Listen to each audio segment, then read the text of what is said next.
Hello, everybody. Welcome to Inside the Huddle. It's our normal Thursday edition on a Friday. Apologies for being late, but it's one of those busy London weeks. I'm your host, Neil Reynolds, joined as ever as we look ahead to the weekend by Phoebe Schechter, looking ahead to week 7. Phoebe, these weeks fly by. They do, and these teams some teams I'm feeling really confident about, and other teams, I still have no idea who they are. Like, who are the Colts right now? I don't think the Colts know who the Colts are from quarter to quarter, week to week. I wrote a little picks column this week, and I think that's going to be the Colts all year. I think you're right. I think they don't know what quarterback they have in there. They're just gonna kind of play around, see what feels good. Sometimes they show up, sometimes defense never shows up. You just don't know. You never know. We're going to talk a little bit of news. There was some busy news week in the NFL. We're also going to hear from Jacksonville Jaguars wide receiver Louis Rees-Zammit. I met him on Thursday at the Jags practice, and then we're going to make some conversations and some picks for Week 7. But let's start with the wide receiver trades, starting with Devontae Adams. He goes to the New York Jets, as many expected he would. Third round pick, conditional for 2025. The Jets are going to pick up his final 3 years of his deal, but that's been restructured already. What Aaron wants, Aaron gets. I would say so. I mean, this is definitely quickly turning into the Green Bay Jets, but it was bound to happen. And I think there's so much noise around the Jets, anyways, with what was going on with firing of Salah, demoting of Nathaniel Hackett. They almost needed something positive. They did technically have the cap space to be able to fit him in, and ultimately they need a downfield target. I think Yeah. he's got a good relationship with Garrett Wilson, but he just wants that guy, and I think Devontae Adams can be that for him. I think that's the key, isn't it? That they played 8 seasons together in Green Bay. It's having someone who's on the same page. I mean, Rogers talked very openly this past week about Mike Williams not being in the right place at certain times in games. That's probably going to spell the end of Mike Williams' time in New York. But this is a trust thing for Aaron Rodgers.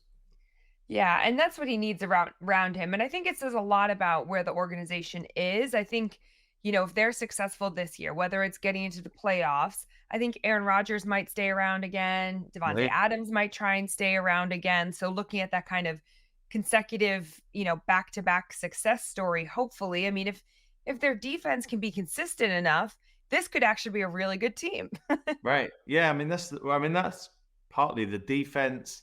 Rogers still seems to be taking a lot of hits. So this is the stardust on the top, or the icing on the cake, if you will. But there's stuff that needs fixing foundationally, isn't there, for the Jets? That's why they're 2-4.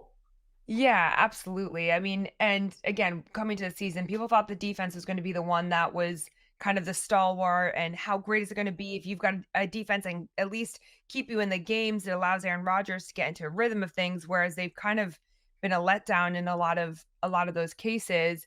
But I think that it's always just so interesting, and you said it, when he's calling out Mike Williams in the press conferences.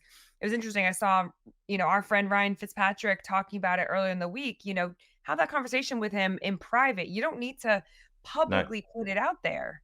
no, you can still get that message across in the locker room. You can still say it's unacceptable. I think it burnt all those bridges of my kind of put the end to Mike Williams. I think we'll see how that plays out in the few days that come, because he's been practicing on his own for personal reasons. He's not been practicing with the team. The Yeah. trade deadline, remember, is November the 5th, so it's pushed back a little bit this year.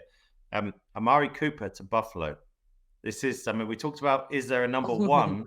Um, he's on his fourth team now. He's 30 years old. Do you think he can still be that, especially now he's teamed with Josh Allen?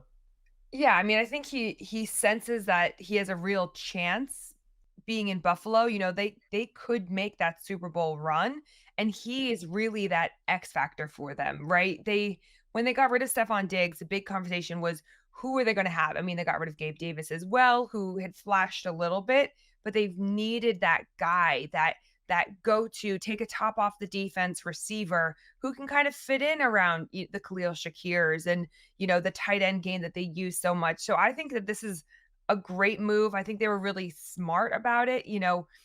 The Browns, I think, are taking on 1.2 million, if I'm correct. So they're not technically losing out that much, and they just need another vet around these players. Yeah, it probably doesn't even need to be that. If Buffalo haven't had a number one this year, and Josh Allen's been making it work, and and they didn't really have one last year at the end of the year because Stephon Diggs had trailed off. Maybe he just needs to be another piece to that attack.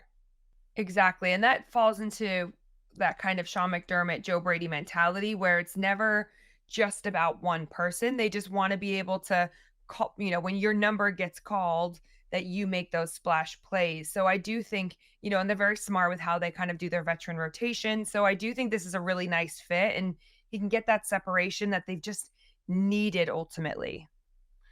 I'm going to say one thing and then we're going to move on. And I'm going to say something and leave something unsaid and then we'll move on. Josh Allen is a wonderful human being. Amari Cooper gets to play with a wonderful human being. Let's leave that there. Tom Brady is now an NFL owner. So he's a minority owner of the Las Vegas Raiders. This was unanimously approved by the NFL owners this week. Let's start first of all with his ownership role. Is this just a Mark Davis has got cool friends thing? I mean, how much do you think Brady will want to get involved down the road? Yeah, I did think it was interesting, and I was trying to look into more about why the Raiders, and it Yeah. seemed like there's so many other teams out there that he could have been a part of, but He was a 49ers fan. He played for the Patriots. He played for the Bucks. yeah, Yeah, the Raiders seems random. yeah, it does. So I don't know if this is Mark Davis just calling in some favors and getting his name in the building, but maybe he really does believe what they're doing there and believe in the organization. I mean, it does have such a history, right? And a history that kind of surpasses your fandom or timelines. Everyone knows that black and silver like that. So I Yeah. didn't know if there's that historic piece to it that it's got a strong foundation of its identity. Obviously Brady has a TV role with Fox. That's not an insignificant thing he's doing. He's getting 37.5 million pounds dollars per year for that. But these are the restrictions that he now faces, Phoebe. As an NFL owner, he's not permitted to be in another team's facility. So he can't go to watch practice. He can't go to production meetings. Can't watch practice. Can't be in the production meetings. Cannot publicly criticize game officials or other clubs on air. He's subject to the NFL's gambling policy. That would have been the case when he was a player, and the anti-tampering policy. The biggest one there, he's already admitted and talked about not being in production meetings, which I think hurts him a lot. But the one that, what if he's doing a massive game? There's an egregious penalty. We all know it's not a penalty. There's a flag thrown that costs the team a chance to go to the Super Bowl. We've seen it in the NFC Championship game just a few years ago. And Brady has to stay quiet. Yeah, and that's really tough because he is such a competitor. There's literally going to have to be somebody there to remind him that's kind of protecting him and protecting his agreement because when you're in the heat of the moment and you're so passionate as well, you're saying what you see and ultimately he wants to educate people and share that knowledge and everyone else can see it because you're also what you that like that saying goes, what you allow you teach. You feel like you're doing the public a disservice by not being able to speak on these matters. Feels like he wants to do a lot, and that's to be applauded. Players that want to do a lot after their career is great, but how can he have a full proper role with the Raiders and talk about the team? Oh, I don't know. I was at Cleveland, Cincinnati. I don't know what we did this week. It feels like you Yeah. can't do both, but he wants to, and because he's Tom Brady, they're probably letting him. I think that's just it because of who he is. But it was so interesting. I was reading that the Cowboys actually want him in those meetings so that he can give full context of the decisions that they're making when he's discussing their games, which actually in hindsight makes me realize he's had 4 Cowboys games. So maybe that's why they're the only team that actually want him involved in those meetings. So it's like Tom, you got to do every Dallas game, Exactly. even if they're not very good. Make Okay, us look so good. yeah, it's it's another London week, another busy week. So I went to Jacksonville Jaguars practice on Thursday. I spoke to former Welsh Rugby Union star Louis Rees-Zammit. He's the newest wide receiver for the Jags. He's on their practice squad. Here is some of my conversation with Louis. Lewis, it must have been about this time last year you started to think about this NFL journey. Was it about now? Yeah, I mean, Before that? it was a long time before that, but really, it was probably after the Rugby World Cup last year. So this time last year was pretty much the end of the Rugby World Cup, and I was kind of thinking, how can I kind of pursue this? And I had the opportunity in January, so it was amazing. Things move fast. Very fast. Yeah. I mean, from playing at a Rugby World Cup a year ago today, and now I'm here, so I'm happy. Was it the right time for you in terms of where your rugby career was at, your age? Did that all play into it? Yeah, that was probably the biggest factor. I think my age. I was just coming to the end of my rugby contract, and usually if you were going to sign another one, it's going to probably be about 3 years, and I would have been 26, 27, and then, you know, the time goes quick, so I've had to be playing a lot more catch up than I'm playing now. You know, with these players that have been playing from a young age. So the timing was pretty perfect. What's been the hardest thing, do you think, over these months since you've been turned into American football? I mean, to start with, it was definitely learning the playbook and just learning the game in general. You know, being around it, being a part of it, being a part of the environment, of the team, of the culture. You know, all that was completely different to what I was used to in rugby. So I'd probably say that was the hardest thing. And then obviously going from running back to wide receiver, having to learn a lot more. You know, running routes and you know, all the small little details, the formations, motions. There's so much to it, and I've had to try and learn all of that in a short period of time. But I'm enjoying it. How much did the international player pathway at least set you on your way? Because it's only going to be on the way. You've got so much to learn. Right? Exactly, and it was 10 weeks of, you know, pure graft and learning as much as we could, because, you know, for a lot of us it was our first time, you know, running routes. It was our first time doing all these little movements and you know, learning a lot in the classroom. Right. It was really good and really enjoyable, and it definitely helped me, you know, leading into OTAs and training camp. And you know, for all of us boys that were in the IPP, we're very grateful for that. I know you push yourself a lot, and you wanted to learn a lot at IPP at a quick rate. Do you kind of have to try and be patient with yourself as well? Like when you get into the league, definitely. I think, you know, we've never played this sport before, so we're trying to compete with the best of the best. And you definitely have to be patient.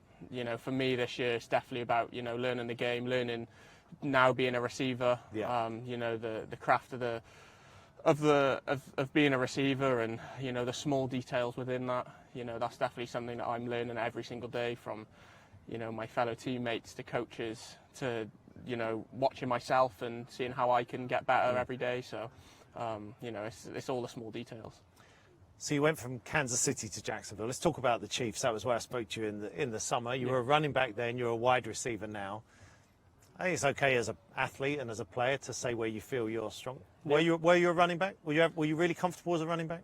I'd probably say not really, to be honest with you. Right. I think I didn't really get to show my speed, which is obviously the biggest thing about me. You know, definitely from transitioning from rugby to American football. And I do get why I was put there, because, you know, they can get the ball in my hand early and see what I can do with the ball. But I think, you know, I couldn't really use my speed and show off what I could show off, you know, out of the backfield. And here now I'm at the Jags playing receiver. I can definitely show that. What did you learn from Patrick Mahomes in that time you were there with the Chiefs and being around Mahomes and Andy Reid? Yeah, so much. I mean, you know, before I didn't know what position I was going to be, we went and did a training camp in Dallas. And, you know, Pat and all the receivers were there, and I joined in, and you know, I just learned so much from him. You know, trying to be a receiver back then, and, you know, just the little details, the timing of the quarterback is absolutely massive. And, you know, just how athletic he is and how he's able to throw these passes in, you know, in gaps about this big. Right. So I learned so much from him, so much from the coaches, and even when I was in the running back room, I mean, I learned so much from, you know, Pacheco, Clyde, everyone that was in that room, Pink, and Porter, who were my running back and assistant running back coaches. Yeah, so it was just great to, learn from everyone within that organisation and kind of, bring it here now. I know you're a world-class athlete. You were with Wales, but I know you're a huge NFL fan. So can you play it cool when you're around Patrick Mahomes and Trevor Lawrence? I try to. I try to. I mean, when you first see them, it's a shock, but then, they're your teammates. You just got to get on with it. You just got to get on with it and just try and do the best you can for the team. Did obviously it was very quick once it ended in Kansas City, and you were very quickly picked up by Jacksonville. But everything up until the Chiefs moment there had gone really positively. Did it affect your confidence, or did you just kind of go, okay, next chapter and next adventure? Yeah, I mean, I kind of knew how cutthroat this business is, and when that happened, I was just like, next job, because I've always wanted to play receiver as well. Yeah. So that was a big thing coming here. They allowed me the opportunity to play receiver, and I was very excited to get on the plane straight away and get to training. I think it was within 24 hours I was on a flight to Jacksonville and participated in my first training session. So, I was very excited and very happy to make that move. In a way, that's the NFL. There's no time to dwell, is there? No. Just keep going. Yeah, it's next job mentality. You just got to get on with it. And as I said, I was extremely happy to get on that plane and come here. Who do you learn from now you're here in Jacksonville, now you are in that wide receiver room? Oh, we got so many experienced wide receivers. Christian and Gabe are the big two, and then you got Parker, you got Tim, who's been here for a few years. You got Cephas, me, and Elijah. So, there's a load of us in the room, which is brilliant because we all get to help each other out. Yeah. And, and both coaches, Chad and Tat, are amazing with us. So, I'm trying to learn from as many people as I can, whether it's coaches or players. Are you an asker of questions? Like, do you pick their brains as you go through the weeks? Obviously, at the moment they're preparing for Sundays, but you're preparing to help them on future Sundays. Yeah, 100%. We have a lot of meetings every day, so for me especially, because I'm trying to learn a new playbook very quick. I'm asking questions to my teammates, and definitely in that wide receiver room, we're very detailed within our roles. So, I'm trying to ask as many questions as I can and just try and learn as quick as I can. It was a whirlwind to go from IPP straight to the Chiefs, straight into training camp. How important is it now to be able to be on the practice field every day, to be able to do this day in, day out for an extended period of time, for the rest of this season, and then to look to the future? How important is it to settle down into this role? Oh, it's massive. To come here, train every day, and be able to learn from my teammates, and actually training, actually practicing the details that are needed to be a wide receiver. Whether that's in individual training or it's in team training, it's an opportunity for me to learn and grow as a player. Especially moving from running back to receiver. I've had 5 weeks of playing this role, and I'm trying to learn as quick as I can. But definitely getting reps on the field is the best way to do that. So I'm over the moon to be here. I assume in rugby you just played. Yeah. Just played the game without thinking. Is that the stage you need to get to? Have you found yourself starting to get that, rather than think and react? Are you starting to just play? Yeah, I mean, that's the biggest thing. That's the biggest thing I figured out in the pre-season games, especially. That first game, I didn't realise how quick the sport was going to be, how fast it was. Right. You don't have time to think. You just got to play fast. Yeah.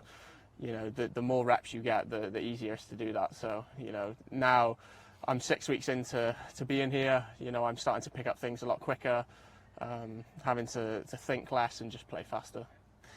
Did you push yourself to expect to be on a 53 this year? Everyone, it seems from the outside, because there's so much attention on you because of what you did in rugby, would have maybe looked to that. But it was always going to take time, wasn't it? Yeah, I mean, I got to be patient, because I'm competing with, as I said earlier, I'm competing with the best of the best. So, it's going to be pretty impossible to walk onto a 53 without playing the sport before. So, I always had in the back of my head that, you've got to be patient with this. It's not going to come straight away, but the more you grind, the more you train every day, and you get better, then, the opportunities will come. And, you get, when I didn't make the 53, I was getting slammed a bit, but, you know, I'm chasing this dream, and to Yeah. do that, I've just got to work hard every day to get better as a person and get better on the field.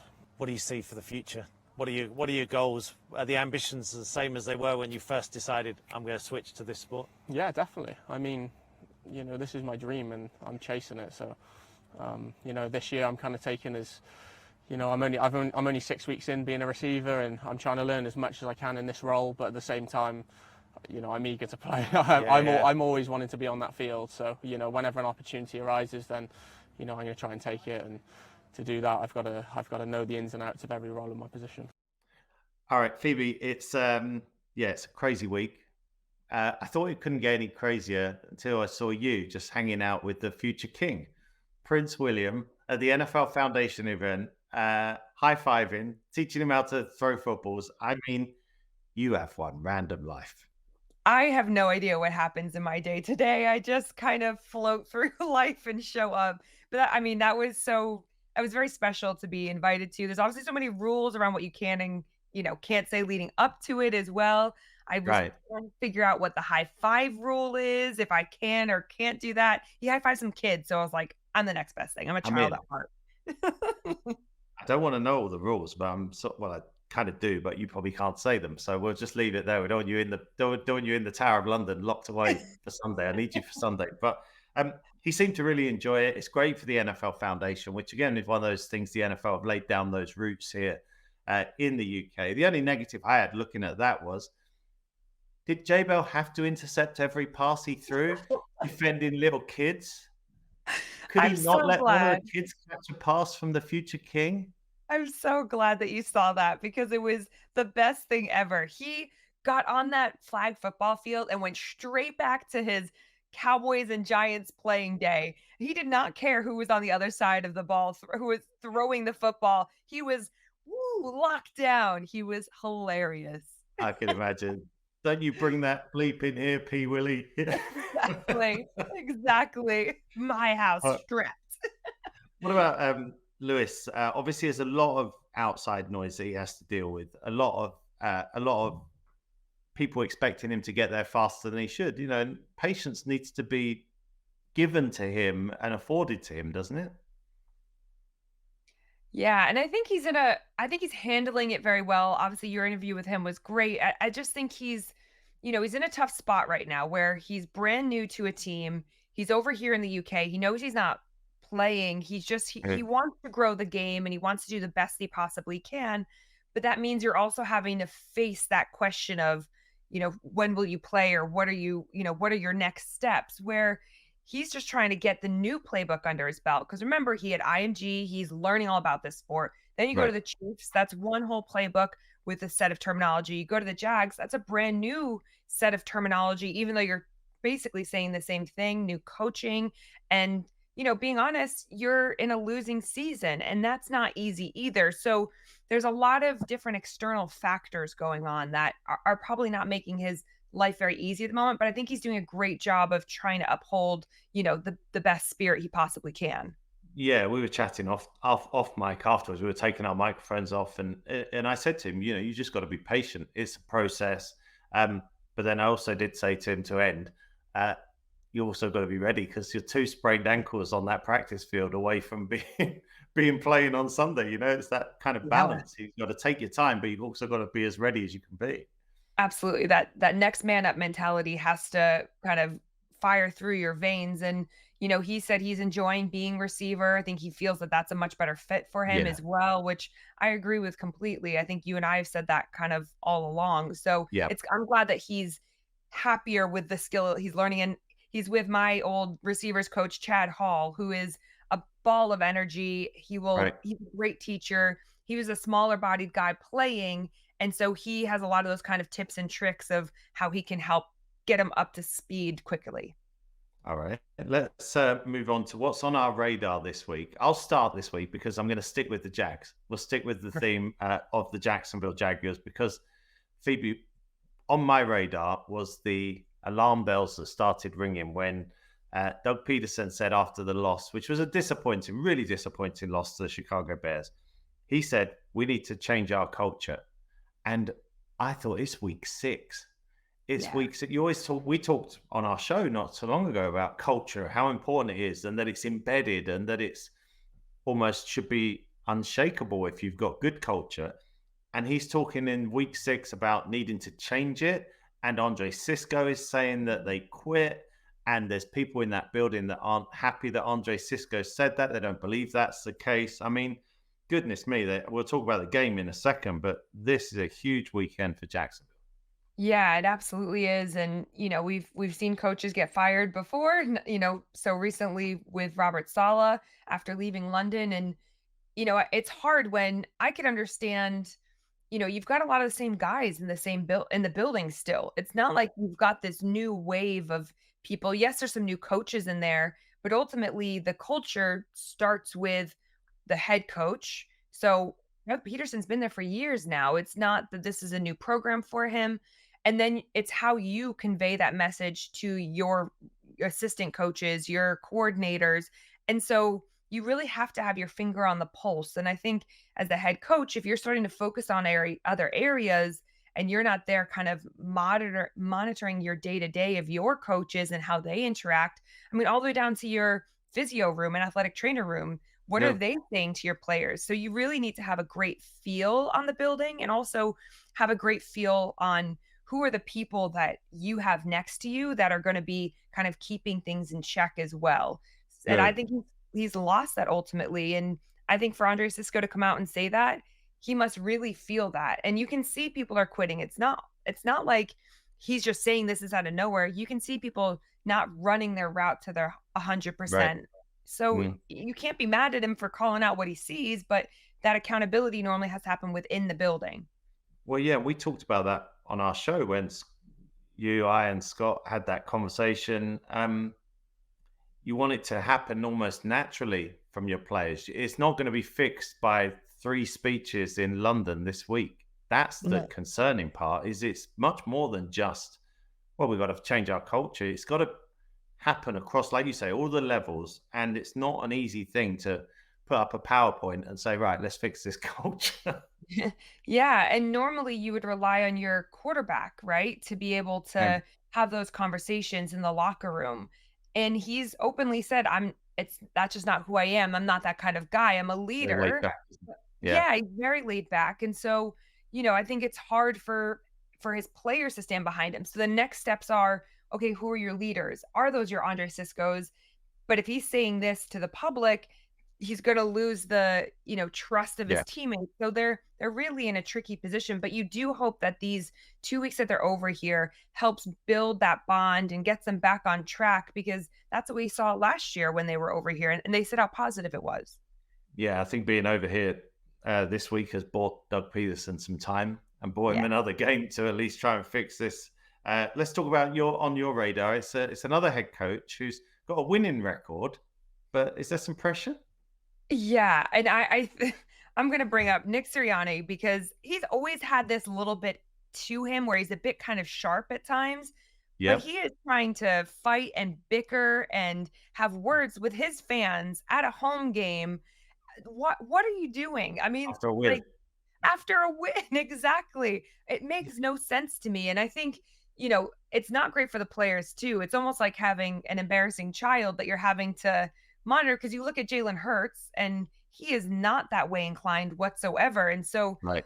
I think there's this element where Sirianni knows that he's on the hot seat. He knows that things have been tough. I know they've not gotten off to the best start this year, but he's the one that they're looking to for this success, and so it just kind of shows me there's some more cracks going on under the surface there.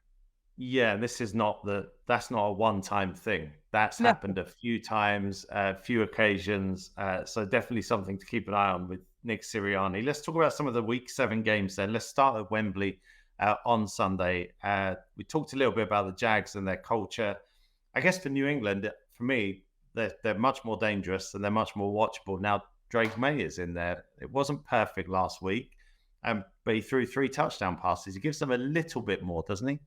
He does, and he's willing to take a shot downfield as well. He's kind of happy to to sit in there and, risk it a little bit, which they've needed a little bit of life to them. I saw some really nice things from him, whether he was kind of trying to look off a corner and, throw it behind him. It was great to see. And I think he's got a real shot against this Jags defense who in the secondary, they have been very poor. I mean, allowing some of the largest EPA per game in terms of defensively. So he can really pick apart this secondary if they give him a chance. Gerard Mayo has been very open, the head coach of the Patriots, about saying it's not about our record this year. It's not about going 6-11 or whatever their record may be. It's about knowing by the end of the year how many of our young players can play. And actually, that should not take the pressure off, because you always want to win in the NFL every week. But he has a clear plan. He has a clear path, and he knows it's not a one-year thing. And I think that was good that he actually came out and said that. And to that point, you didn't need to hang around any longer. You needed to get Drake May in there. Exactly. And I love that he said that. I think that there's this element of, you want to kind of feed the media a storyline as well. And so it allows that to be the kind of what you anchor back to and check into when you're like, oh, well, this is happening. Well, actually, he already told us that this is just a year of trialing things. I mean, he's a new head coach. You've got, a young quarterback in there now, which is great to see. And they want to build them up. And I think, who knows how it goes when they're over here against Jacksonville, but they've got a real great chance to be able to make a statement game.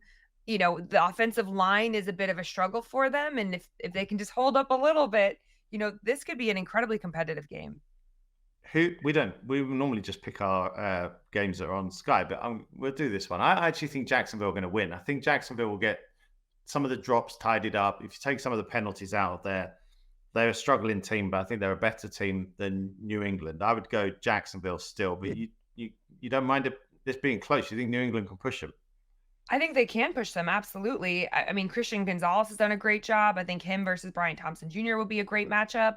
Yeah. My only thing that leans me more towards Jacksonville is that offensive line versus your Trayvon Walkers and your Josh Hines Allen. I just think that after a week, they need to get this win. They feel that pressure too. That might be the deciding factor for them.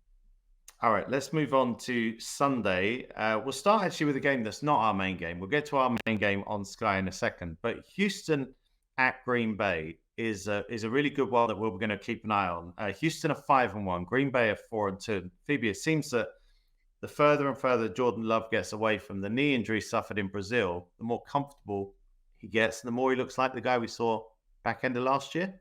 Yeah, absolutely he does. He's been so fun to watch. And I kind of was looking at this game and I was like, all right, Houston, Green Bay. I'm like, these quarterbacks, both sides of them, they have to be aware because it's these defenses that are going to be coming for them. And I feel like normally I would say this would be a high scoring game, but I genuinely feel because of how these defenses play that they are going to be shutting down a bunch of what's happening out there. But Jordan Love has been so great to see the way that he's just, it's like the knee injury never happened, essentially, the way that he attacks the game. Sometimes you see players thinking about that injury and he's just out there, playing like it never happened. So that's what you really want to see from someone like that.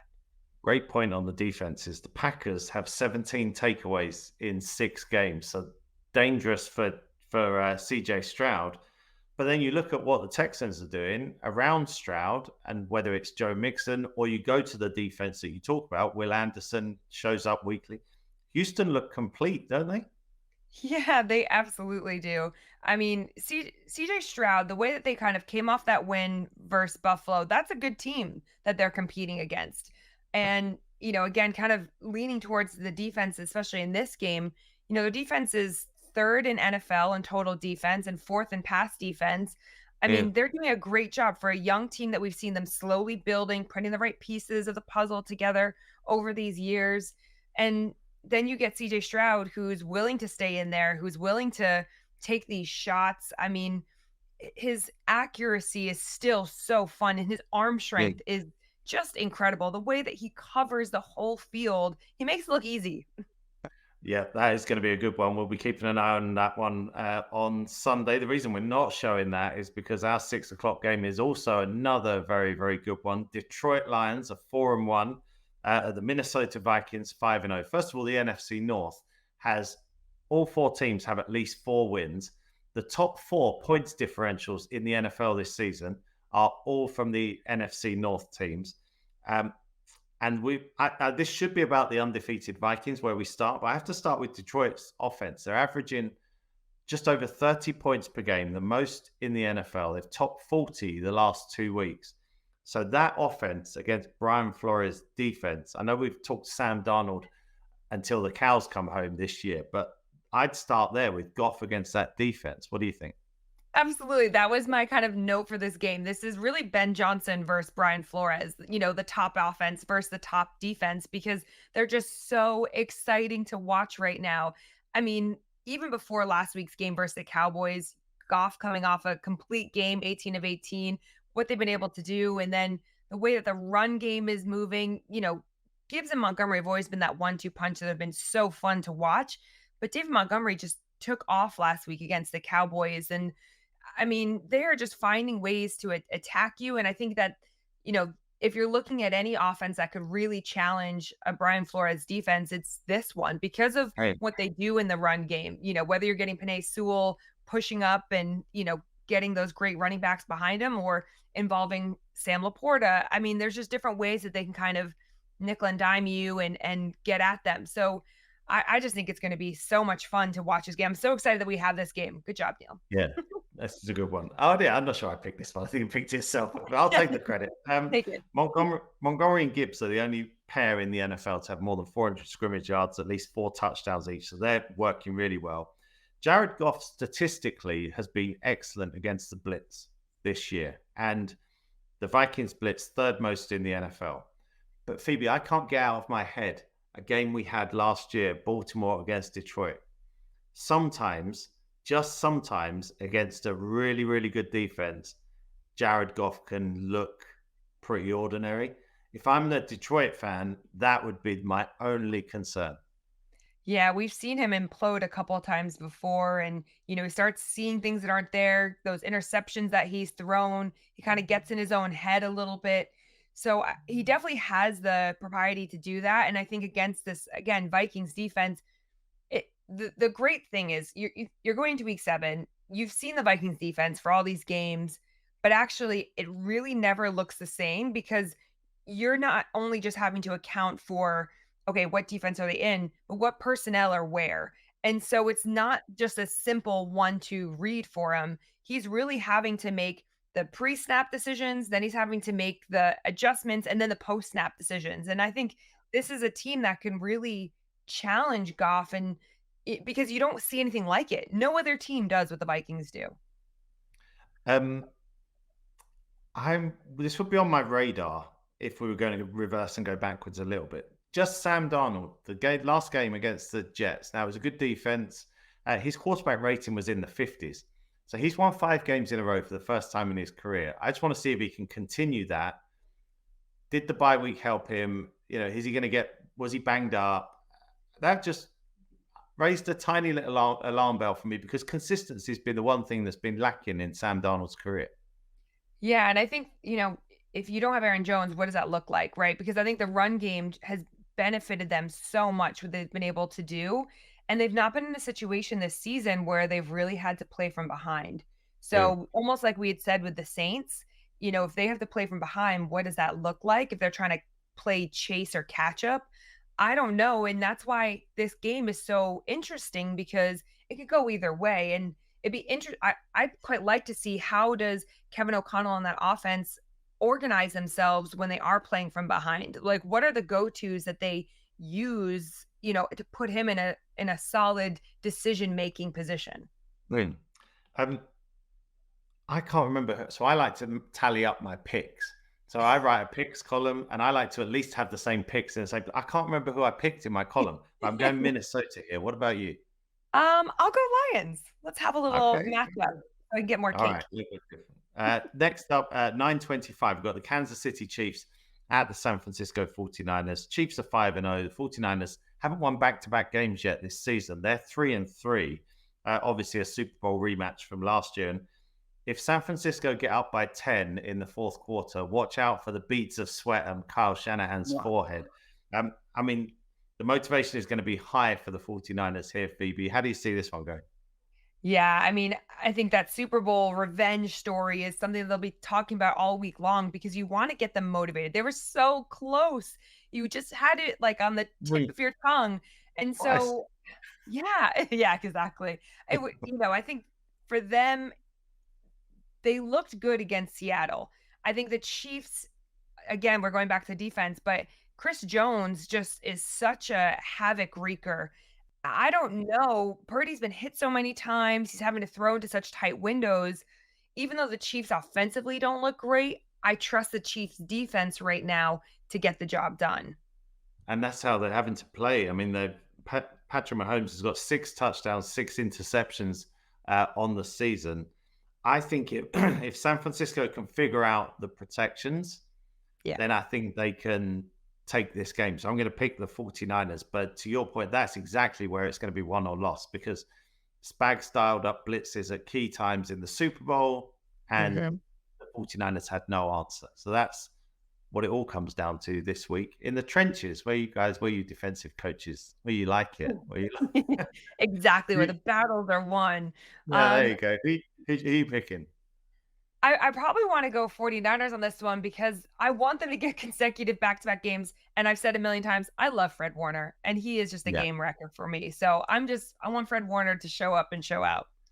All right, so we're both going 49ers there. Sunday night football is the New York Jets, who are 2-4, and the Pittsburgh Steelers, who are 4-2. So we've talked about the Jets a bit. Phoebe, just on this one, do you believe that they should move to Russell Wilson or stick with Justin Fields? The passing game's been one of the lowest in the NFL, but then Fields maybe offers something different. What do you think? Yeah, it's such a tricky one. I mean, Fields is gonna give you the mobility that you need, right? Russell Wilson is still not at that level. I Right. don't know if they wanna necessarily play that sort of game of, scrambling all the time, so Yeah.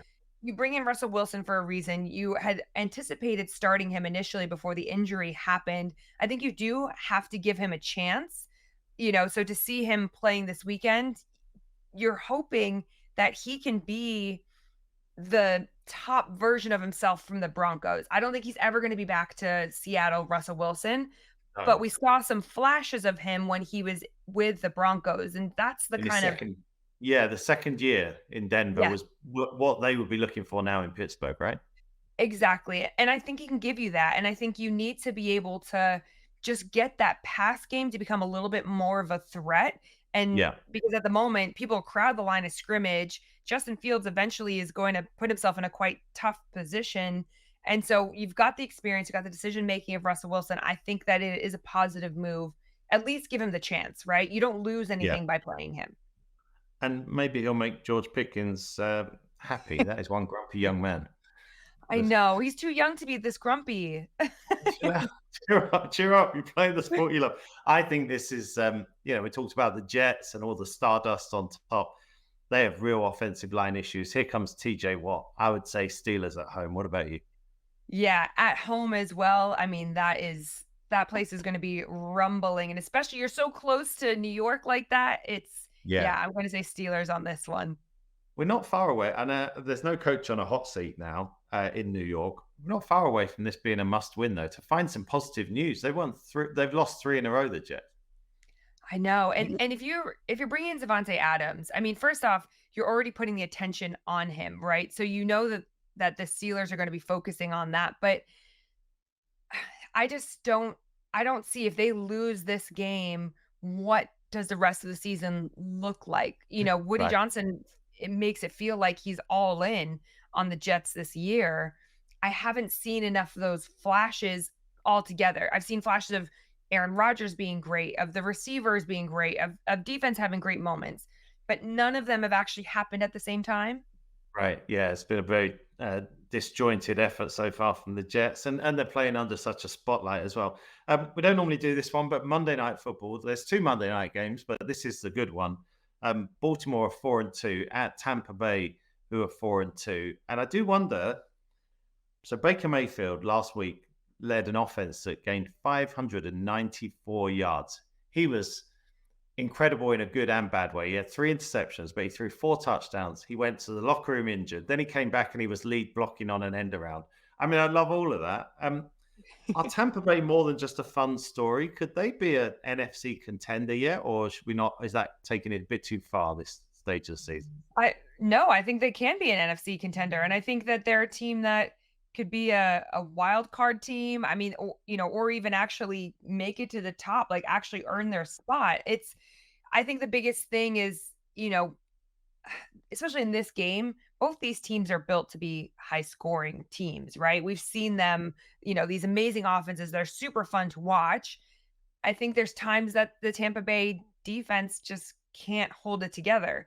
And Right. so those are my concerns. You've got to strengthen, and, consistency is such a word that's used all the time. But if you're going to be one of those top teams, actually playing a Baltimore, for example, is really going to tell you where you sit. It's like a great barometer for understanding Yeah. where you fall in that category. Yeah, this to me feels like what Washington experienced last week. That Washington Yeah. are having a lovely season, a nice season, and then there's your next step up. And that's probably what I think this will ultimately be for Tampa Bay. Yeah, and I love that. I love that description. You just kind of feel like you're walking in a park, life is great, and then you're like, "Uh-oh, this is real life No, now." somebody's got No, better I do training feel than me. yeah. Or I No, don't so know, a better dog, a better looking dog. I don't know. You just realize that it's always someone better off, and I think that's it what is. The maybe grass is Tampa always Bay is. greener. Yeah, exactly. It's not always greener, apparently. What? Grass, Is it apparently. not? No, I Okay. think you see that with player. Maybe Devontae Adams will find out. True. I Maybe Aaron mean, it'll be Rodgers interesting will to find out. see what happens if Aaron Rodgers starts calling out Devontae Adams in press conferences? How does that go? Oh my goodness. I would actually wager that will never happen. I They are agree. BFFs. But that's a I good life agree. lesson to leave everyone on today. The grass It is is. not always greener, folks. Yes. Okay. All right. So myself and Jeff will be back on Monday to wrap up week 7. And then me and Phoebe will be back next week. We'll do Thursday. We'll get back on Yeah. track next week. Yeah, we'll do our best. Thursday to preview week 8 in the NFL. So until then, Phoebe, say goodbye to everyone. Bye, everyone.